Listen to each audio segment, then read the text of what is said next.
Hello दोस्तों, आज हम लोग साइंस का पार्ट 2 करने वाले हैं। पार्ट 1 आप लोग ज़रूर देखिएगा। अगली हेडिंग है गोलीय दर्पण। गोलीय दर्पण कांच के खोखले गोले का काटा गया भाग होता है। इसके एक तल पर पारे की कलई तथा लाल ऑक्साइड का पेंट होता है तथा दूसरा तल परावर्तक होता है। गोलीय दर्पण दो प्रकार के होते हैं, एक होता है अवतल दर्पण और दूसरा होता है उत्तल दर्पण। पहली रीडिंग है अवतल दर्पण। अवतल दर्पण वह दर्पण है जिसमें परावर्तन दबे हुए तल से होता है, अर्थात गोले का भीतरी तल परावर्तक होता है। देखिए अवतल दर्पण, अवतल ये हम लोग कलई कर रहे हैं, ठीक है। ये जो भाग है, उभरा हुआ भाग, ये इसमें ये लिखेंगे कलई, कलई किया गया भाग, किया गया भाग। और ये हमारा है परावर्तक भाग, परावर्तक तल बोल सकते हैं आप, तल लिख लिया। वह दर्पण है जिसमें परावर्तन दबे हुए तल से होता है। परावर्तन किससे होता है? दबे हुए तल से होता है, अर्थात गोले का भीतरी तल परावर्तक होता है। ये देखिए भीतरी तल परावर्तक होता है, इसे क्या कहते हैं? अवतल दर्पण कहते हैं। अगली हेडिंग है उत्तल दर्पण। उत्तल दर्पण वह दर्पण जिसमें परावर्तन उभरे हुए तल से होता है, जिसमें परावर्तन उभरे हुए तल से होता है, अर्थात गोले का बाहरी तल परावर्तक होता है। देखिए अर्थात गोले का बाहरी तल परावर्तक होता है। ये कलई किया गया भाग है, कलई किया गया भाग।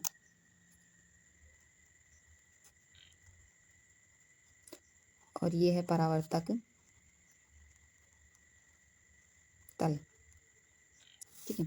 वह दर्पण जिसमें परावर्तन उभरे हुए तल से होता है, अर्थात गोले का बाहरी तल परावर्तक होता है। ये वाला तल परावर्तक होता है, बाहरी तल। अगली हेडिंग है, दिखाएं गोलीय दर्पणों से संबंधित परिभाषाएं। नंबर 1 है वक्रता केंद्र। वक्रता केंद्र उस गोले के केंद्र को जिसका कि दर्पण एक भाग है, दर्पण का वक्रता केंद्र कहते हैं। यह अवतल दर्पण के परावर्तक की ओर तथा उत्तल दर्पण के परावर्तन तल के दूसरी ओर होता है। देखिए इसमें हम थोड़ा सा और अच्छे से देख लेते हैं।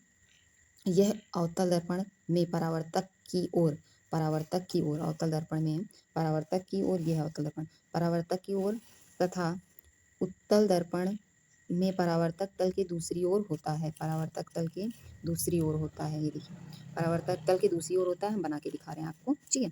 देखिए एक बार अच्छे से, और यह अवतल दर्पण में परावर्तक की ओर, ये देखिए अवतल दर्पण ये रहा, ये देखिए मैं बना दे रही हूँ आपको, ठीक है। ये यहाँ पर है हमारा वक्रता केंद्र, इसको सी बोलते हैं, वक्रता केंद्र को सी बोलते हैं। ये हमारा मुख्य अक्ष, ये मुख्य अक्ष है, ये हमारा हो जाएगा पी बिंदु, ये, ठीक है। अब देखिए इसमें उत्तल दर्पण में परावर्तक तल से दूसरी ओर होता है। ये देखिए उत्तल दर्पण के परावर्तक तल के दूसरी ओर इधर होता है, इस तरफ। यहाँ पर ये बिंदु सी होगा, ठीक है, और इस तरफ ये बिंदु होगा पी, ये वाला बिंदु पी होगा। यहाँ पर आपको समझ में आ गया होगा, ठीक है। लिखा है बिंदु सी दर्पण का वक्रता केंद्र है। बिंदु सी दर्पण का वक्रता केंद्र है। यह वक्रता त्रिज्या उस गोले की त्रिज्या को जिसका कि दर्पण एक भाग है, दर्पण की वक्रता त्रिज्या कहते हैं। दर्पण की वक्रता त्रिज्या सीपी से प्रदर्शित करते हैं। सीपी मतलब ये देखिए पीछे नहीं, यहीं पे बना दे रहे हैं, अवतल दर्पण बनाते हैं। ये देखिए ये कलई किया गया भाग है, ये हमारा पी है और ये हमारा सी है यहाँ पे, और ये M1 और M2 है, ठीक है। ये कलई किया गया भाग है। और यहाँ पर देखिए लिखा हुआ है दर्पण की वक्रता त्रिज्या सीपी है। यहाँ से यहाँ तक की दूरी क्या है? वक्रता त्रिज्या कहते हैं इसको, ठीक है। अब लिखा है ध्रुव। ध्रुव किसे कहते हैं? दर्पण के परावर्तक तल के मध्य बिंदु को दर्पण का ध्रुव कहते हैं। दर्पण के परावर्तक तल के मध्य बिंदु को दर्पण का ध्रुव कहते हैं। ये है दर्पण का ध्रुव, ये पी, मध्य बिंदु को दर्पण का ध्रुव कहते हैं, ठीक है। अब लिखा है मुख्य अक्ष। दर्पण के ध्रुव तथा वक्रता केंद्र को मिलाने वाली रेखा को दर्पण का मुख्य अक्ष कहते हैं। दर्पण के ध्रुव तथा वक्रता केंद्र को मिलाने वाली रेखा को दर्पण का मुख्य अक्ष कहते हैं। ये देखिए यहाँ पर दर्पण के ध्रुव तथा वक्रता केंद्र को मिलाने वाली रेखा को मुख्य अक्ष कहते हैं, मुख्य अक्ष कहते हैं, ठीक है। आगे देखिए अगली हेडिंग दर्पण का द्वारक, दर्पण के परावर्तक तल के व्यास को दर्पण का द्वारक कहते हैं। दर्पण के परावर्तक तल के व्यास को दर्पण का द्वारक कहते हैं। ये देखिए यहाँ पर ये है M1 M1 M2, यही क्या है, दर्पण का दर्पण का द्वारक है। ठीक है, ये व्यास क्या है, दर्पण का द्वारक है। M1 M2 से M1 M2 से प्रदर्शित करते हैं। ठीक है, यहाँ पर लिखा देखिए, मुख्य फोकस किसे कहते हैं? दर्पण की मुख्य अक्ष के समांतर आने वाली प्रकाश किरणें। दर्पण की मुख्य अक्ष के समांतर आने वाली प्रकाश किरणें दर्पण से परावर्तन के पश्चात मुख्य अक्ष के जिस बिंदु पर या तो वास्तव में मिलती हैं या मिलती हुई प्रतीत होती हैं, उस बिंदु को दर्पण का मुख्य फोकस कहते हैं। चलो हम इसको भी थोड़ा सा बना के दिखाते हैं आपको। ठीक है, ऐसे ही थोड़ा छोटा छोटा बना दे रहे हैं, समझ जाइएगा। ये देखिए, अभी ये हमारा दर्पण कलई किया गया भाग, ये M1, ये M2। ठीक है, और ये रहा C वक्रता त्रिज्या, और ये रहा हमारा P जिसको हम बोलते हैं ध्रुव। ठीक है, अब इसको हम मिलाते हैं। एक मिनट थोड़ा सा बन जाने दीजिए, फिर मैं बताती हूँ आपको।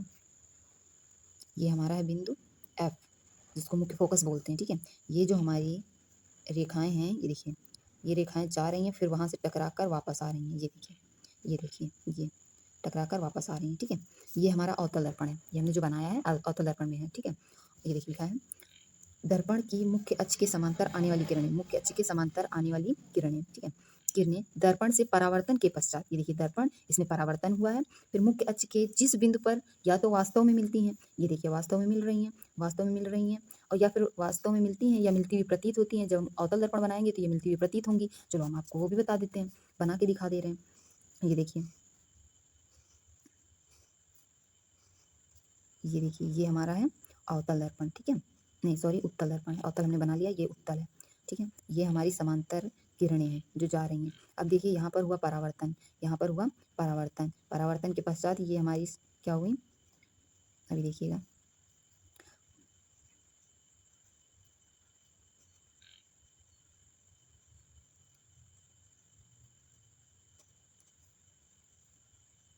ठीक है, ये P बिंदु होगा, और ये जो हमारा यहाँ पर होगा F होगा मुख्य फोकस, और इसके आगे जो होगा ये C होगा।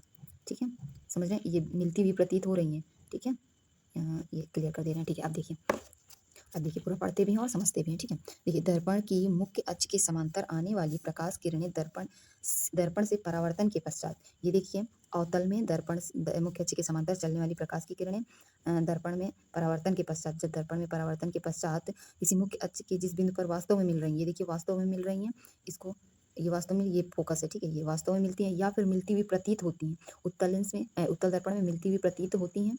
ठीक है, उस बिंदु को दर्पण का मुख्य फोकस कहते हैं। ये देखिए, ये F है, F मुख्य फोकस जिसको बोलते हैं। ठीक है, समझ आ गया आपको? देखिए लिखा, फोकस दूरी, दर्पण के ध्रुव से मुख्य फोकस तक की दूरी, दर्पण के ध्रुव से मुख्य फोकस तक की दूरी को दर्पण की फोकस दूरी कहते हैं। यहाँ से देखिए, मुख्य फोकस से ध्रुव तक की दूरी को क्या कहते हैं, फोकस दूरी कहते हैं। यहाँ पर देखिए, ध्रुव से फोकस तक की दूरी को क्या कहते हैं, फोकस दूरी कहते हैं।